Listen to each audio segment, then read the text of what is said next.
아비가일이 나발에게로 돌아오니 그가 왕의 잔치와 같은 잔치를 그의 집에 배설하고 크게 취하여 마음에 기뻐함으로 아비가일이 밝는 아침까지는 아무 말도 하지 아니하다가 아침에 나발이 포도주에서 깬 후에 그의 아내가 그에게 이 일을 말하매 그가 낙담하여 몸이 돌과 같이 되었더니 한 열흘 후에 여호와께서 나발을 치심에 그가 죽으니라. 나발이 죽었다 함을 다윗이 듣고 이르되 나발에게 당한 나의 모욕을 갚아주사 종으로 악한 일을 하지 않게 하신 여호와를 찬송할지로다. 여호와께서 나발의 악행을 그의 머리에 돌리셨도다 하니라. 다윗이 아비가일을 자기 아내로 삼으려고 사람을 보내어 그에게 말하게 하매 다윗의 전령들이 갈멜에 가서 아비가일에게 이르러 그에게 말하여 이르되 다윗이 당신을 아내로 삼고자 하여 우리를 당신께 보내더이다 하니 아비가일이 일어나 몸을 굽혀 얼굴을 땅에 대고 이르되 내 주의 여종은 내 주의 전령들의 발 씻길 종이니이다 하고 아비가일이 급히 일어나서 나귀를 타고 그를 따르는 처녀 5과 함께 다윗의 전령들을 따라가서 다윗의 아내가 되니라. 다윗이 또 이스라엘 아히노함을 아내로 맞았더니 그들 2사람이 그의 아내가 되니라. 사울이 그의 딸 다윗의 아내 미갈을 갈림의 산을 라이스의 아들 발디에게 주었더라. 아멘. 사무엘상 24장에서는 다윗이 자신을 죽이려 하는 사울을 칠 수 있는 기회가 있었음에도 불구하고 하나님께서 기름 부어 세운 왕이기 때문에 자신의 손으로 사울을 죽이는 것이 아니라 하나님께서 자신을 신원하여 주시고 또 갚아주실 것을 믿음으로 사울을 죽이지 않았습니다.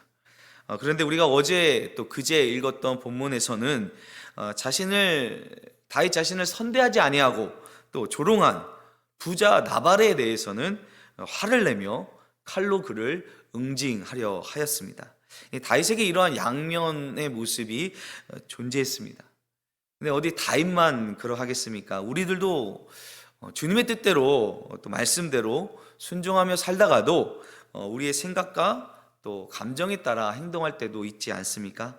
그러나 우리를 사랑하시고 또 우리를 보호하시는 우리 아버지 하나님께서는 우리가 나의 생각과 감정대로 움직이려 할 때 하나님이 기뻐하시지 아니하는 그 일을 하려고 할 때에 우리의 걸음을 멈출 수 있도록 사인을 주신다고 우리가 말씀을 나눴습니다. 때로는 사람을 통하여서 또는 어떤 상황을 통하여서 성경을 보니까요 말 못하는 짐승을 통하여서도 하나님께서 사인을 주십니다. 다윗에게는 총명하고 용모가 아름다운 나발의 아내인 아비가일을 통하여서 나발을 응징하러 가던 그 길을 멈추게 하셨습니다. 하나님께서는 계속 우리에게 말씀하십니다. 마치 이 라디오 전파와 같이 우리를 향하여 계속 이렇게 말씀을 하시는데 우리가 그 주파수를 맞춰야지만 하나님의 음성을 들을 수 있는 것입니다. 하나님의 마음에 우리가 민감해야 하는 것입니다. 또 한 가지는요, 이 부분이 이제 다윗의 위대한 점인데 하나님의 음성을 들었을 때 하나님께서 주시는 그 사인을 캐치했을 때 우리는 내 생각과 감정대로 가던 길을 멈출 수 있어야 됩니다. 돌이킬 줄 아는 것, 그것이 하나님께서 다윗을 기뻐하시는 이유였습니다. 그리하여 이 다윗은 자신이 피를 흘리며 보복하여서 세운 나라가 아닌 하나님께서 세운 나라 위에 서게 되는 것입니다. 자, 그렇게 아비가일을 만난 후에 다윗은 이 아비가일이 가져온 음식을 받고 그를 이제 평안히 돌려보냅니다. 아비가일은 천만 다행이다 싶었겠죠. 정말 남편을 살렸을 뿐 아니라 그에게 속한 모든 집안 사람들을 다 살린 것입니다. 마음을 정말 쓸어내리고 집으로 돌아왔는데 남편 나발은 무엇을 하고 있었습니까?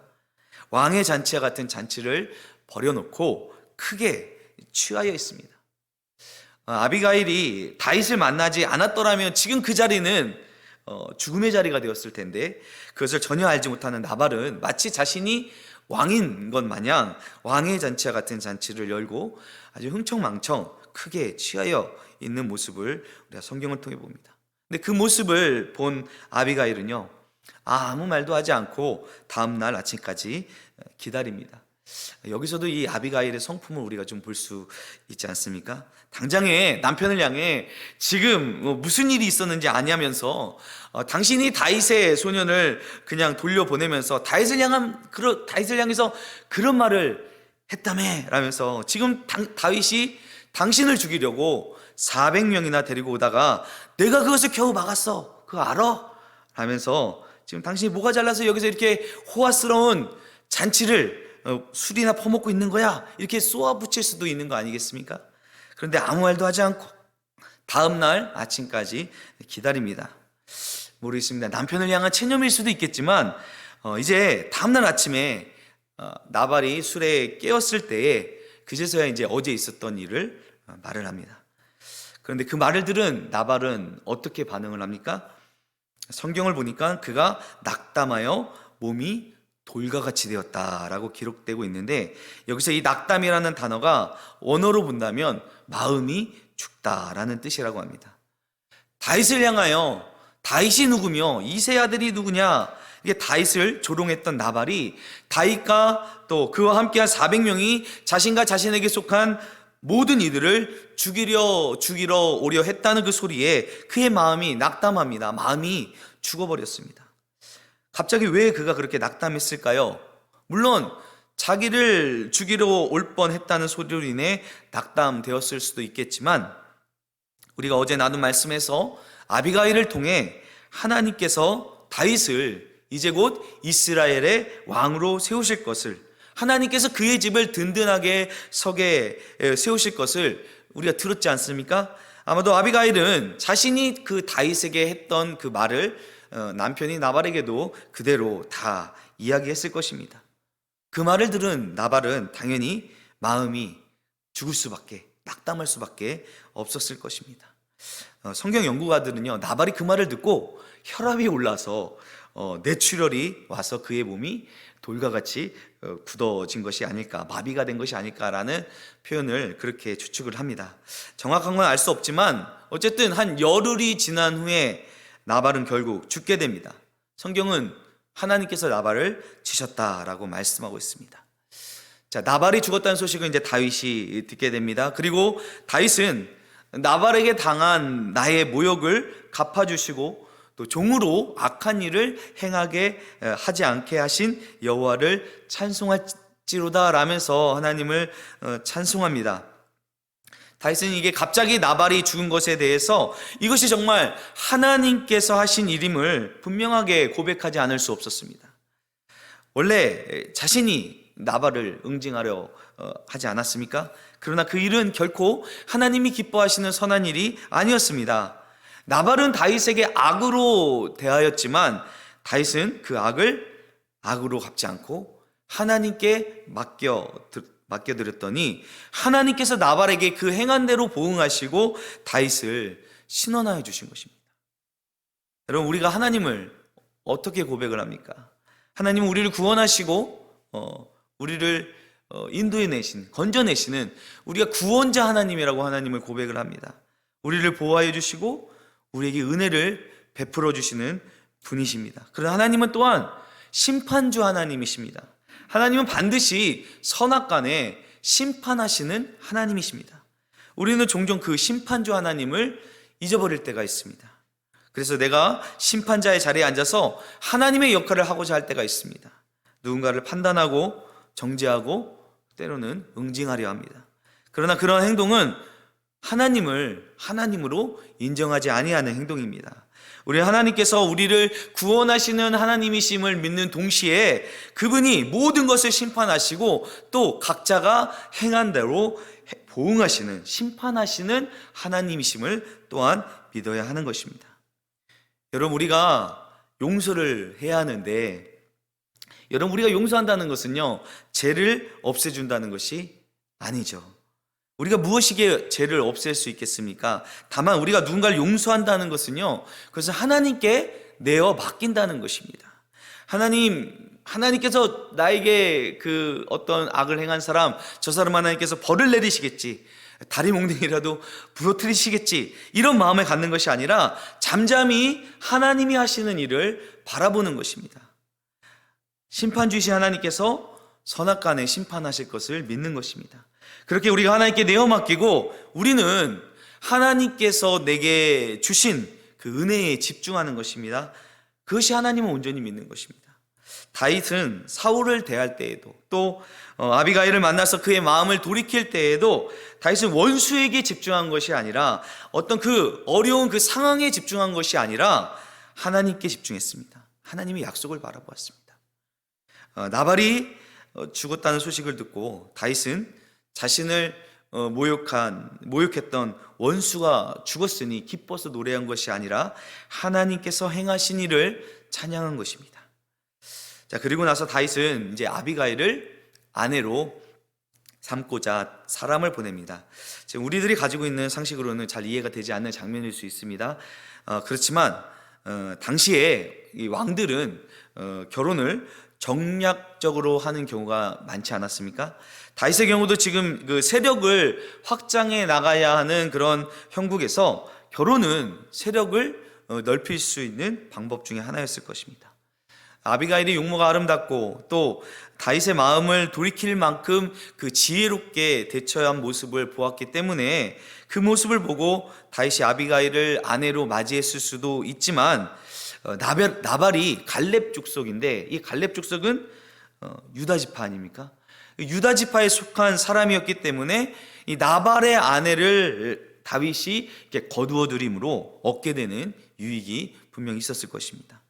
어쨌든 다윗은 이렇게 전령을 보내어 아비가일에게 다윗이 당신을 아내로 삼고자 한다는 소식을 전하자 아비가일은 다윗을 처음 만났을 때와 마찬가지로 몸을 굽혀 얼굴을 땅에 대고 내 주의 여종은 내 주의 전령들이 발을 씻길 종입니다 라고 말하면서 자신을 아주 극도로 낮추어서 다윗의 부름에 응답을 합니다.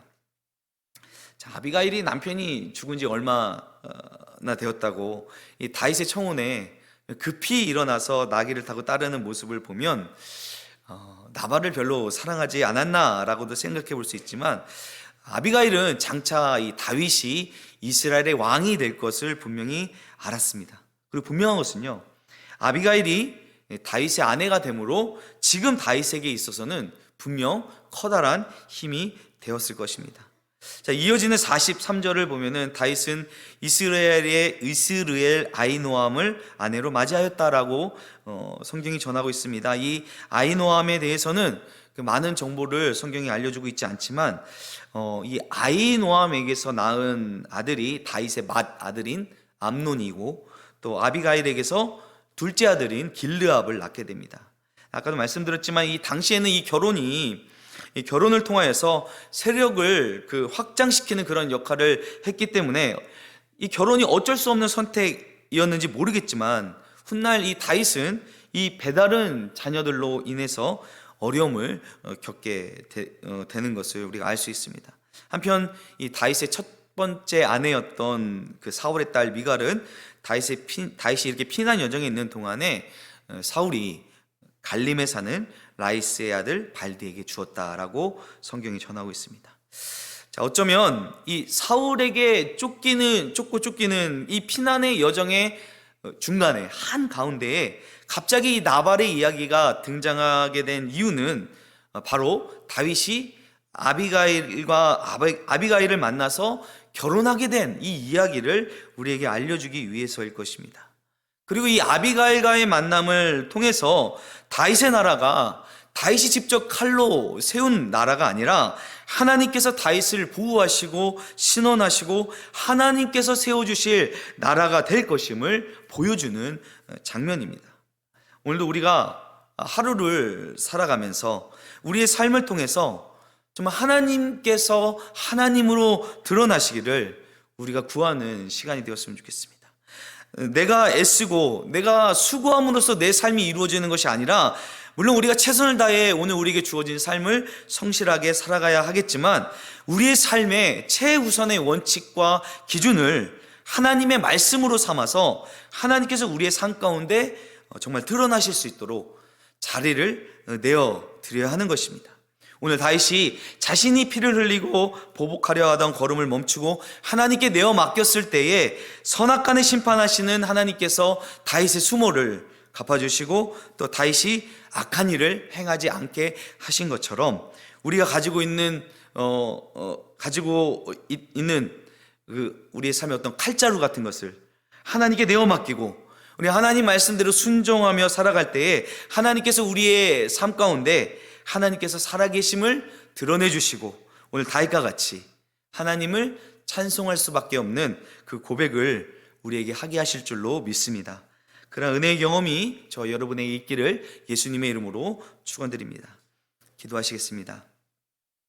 하나님 아버지, 하나님께서 우리를 구원하시고 또 우리를 신원하여 주시고 우리를 가장 좋은 길로 인도하여 주시는 우리 아버지이심을 우리가 고백합니다.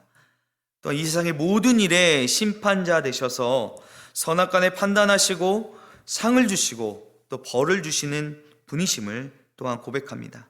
그렇게 우리가 그 하나님을 온전히 신뢰함으로 내 힘으로 내 삶을 책임지려 하지 않고 혹여나 억울한 일을 당할 때에도 어려운 일을 당할 때에도 하나님께 온전히 내어 맡기는 믿음을 우리에게 허락하여 주시옵소서. 하나님의 때에 하나님이 갚아주시는 하나님의 살아계심을 경험하는 믿음의 권속들 되게 하여 주시옵소서. 감사드리며 예수님의 이름으로 기도드립니다. 아멘.